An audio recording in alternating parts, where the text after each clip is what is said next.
See, we want to have a name. We don't want to be without a name. We just don't want to be the bonded jury to a debt facility fiction franchise in a bankrupt system. And that's where I would like you to look a little deeper. We can go through that. We can end up on the other side and stand as who we are as a being. You don't have to have the same name, but if you want, I use the name Kenneth Scott. My family name is Cousens. I can choose to say I'm Kenneth Scott. I can choose to say I'm Bubbaloo. I can choose any name I want. But the key is to not be cowed by the system, because we grew up and we figured out that if we answer to that fictional name, then we're the debtor, we're the bonded facility, bonded surety to the debt facility, which translates to we consented and we volunteered. Right. And if we consent or volunteer, then we are it. Okay. So removing consent is paramount. When we do the status correction, we remove our consent.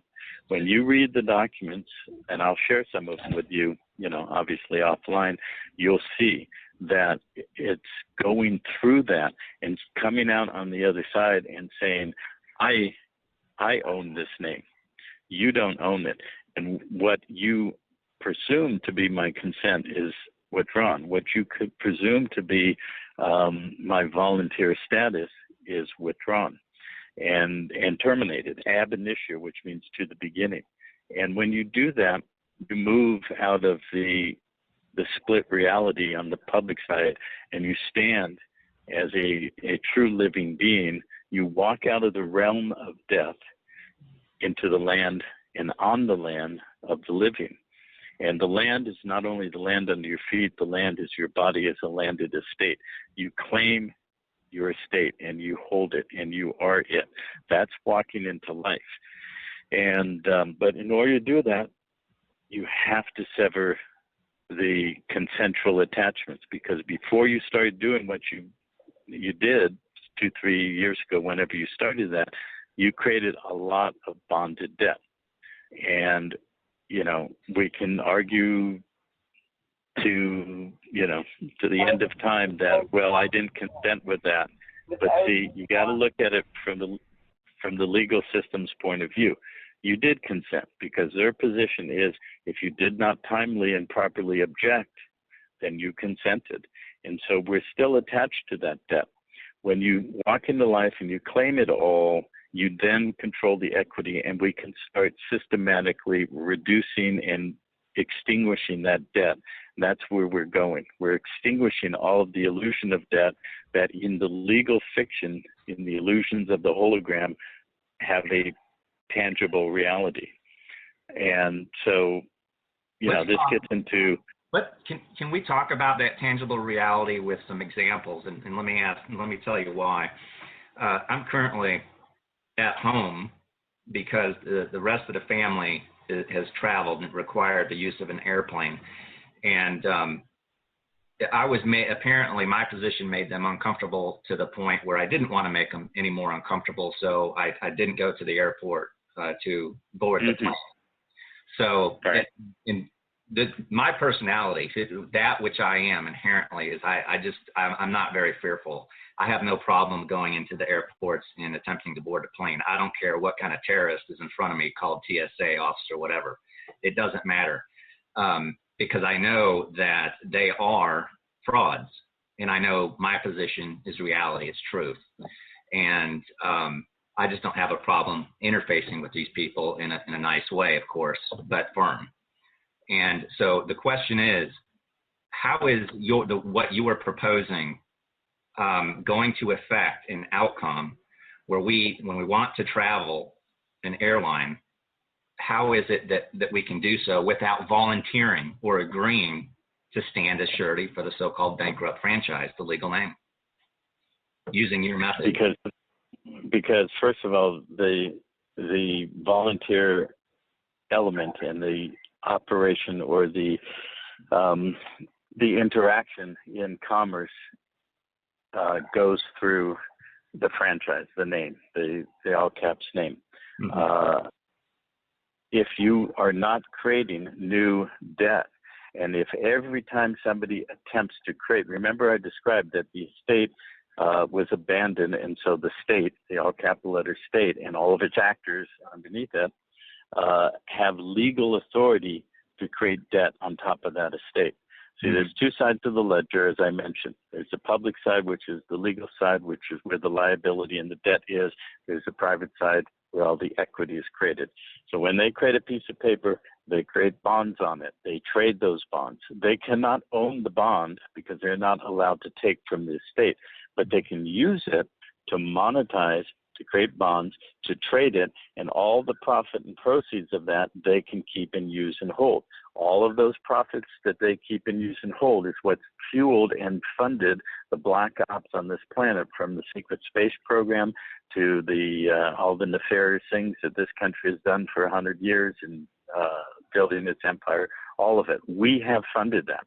Every time we created a piece of paper in our commercial vessel, they all cap names, we contributed to the creation of this global empire that's called the United States every time.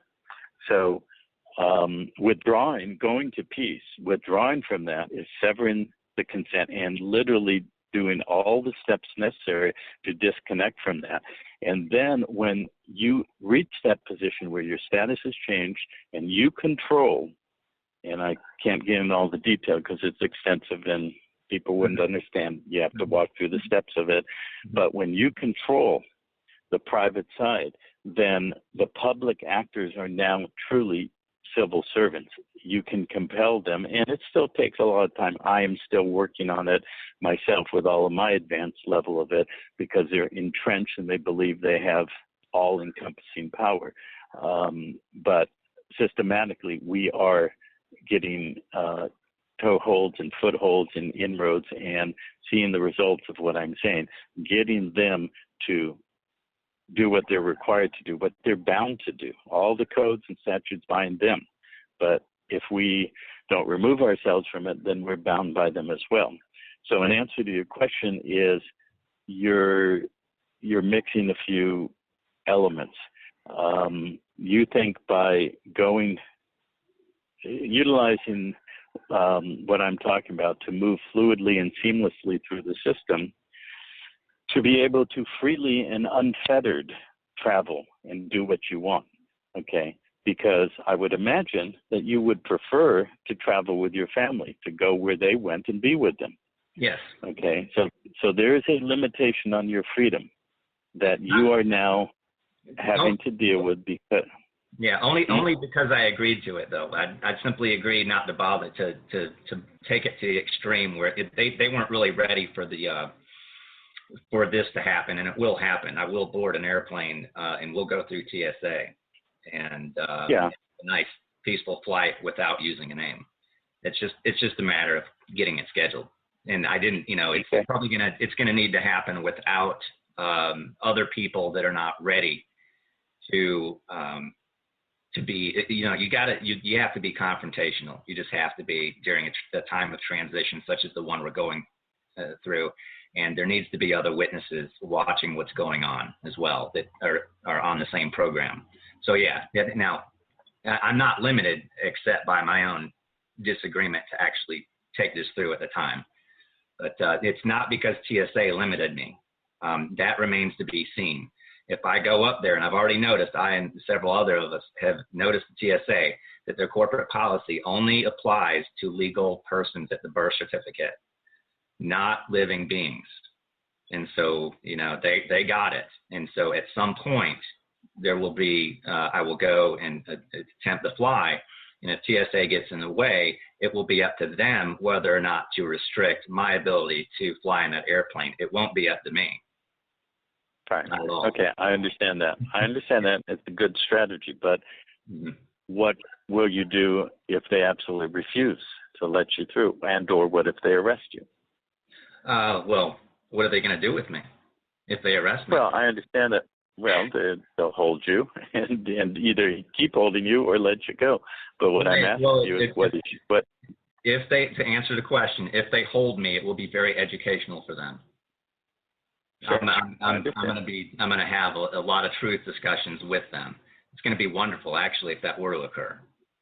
If they were to let me on the plane, that's fine. If they're to say, no, you just got to go away, you can't come through here, well, that's fine too. The thing is the error must be made. It can't just be conceived of. It must actually manifest. And who's going to make the error is the question. And that question needs to be answered, quite frankly. And that's going to require me or someone like me to actually approach the situation and go through with it. Yeah, I agree with that. I agree. I have a question for you. Yes. Are you open to learning what I'm talking about and considering that there is a deeper, wider element of being able to do exactly what you're saying you're doing and will do in a way that is without those, it still requires, yes, interaction and potentially confrontation with the players and the actors in the system. There's no question about that. They're all pretty well entrenched. But are you open to learning how you can do what you're describing in a much wider, comprehensive way that has many, many more ramifications for the entirety of the system you would like to see stand down? If that's what you want, just stand down. Let me do what I'm here to do, and etc. Are you open to that?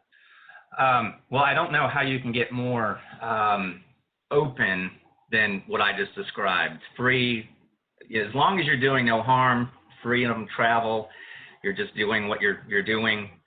It's like when I put the key in a car and I travel down the road. I don't know how you can get more free than that. So okay, but that wasn't my question. I said, are you open to learning what you don't know yet?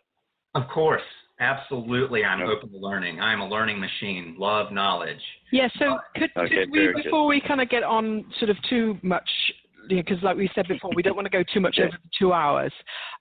Would we kind of just get I know you cannot describe completely the process of doing the status correction, but if we could get a kind of overview, because like you say, it takes a while to get the comprehension of what's going on and why all this has occurred, and then obviously once you understand why everything's occurred and why it is the way it is, how to remove yourself or change the status, as you state.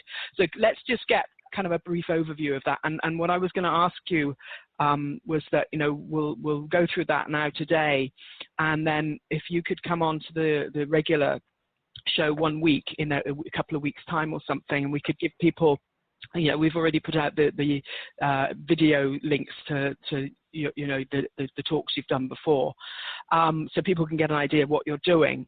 But then we'd love to get you back on the show, and we can have live callers call in and ask you more questions, of what the process is. But anyway, basically what I'd like to get in here now, we've really got another 25 minutes or so. 20 minutes.